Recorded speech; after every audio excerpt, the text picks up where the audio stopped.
ทีนี้การเลือกตั้งรอบนี้มีคนบอกว่าจะกาบัตรเสียเยอะนะ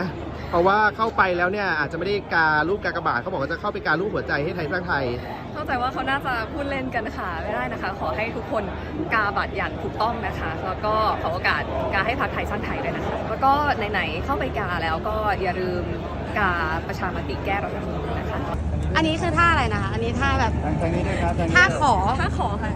คะแนนเนาะยิ้มหน่อยครับยิ้มหน่อยครับปล่อยกินยิ้มหน่อยครับยิ้มหน่อยยิ้มให้ด้วยนะครับขออ่านทางนี้ด้วยนะครับโอเคครับ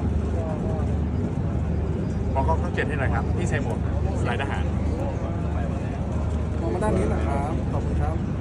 คือจุดเริ่มต้นของการเปลี่ยนแปลงค่ะยังคง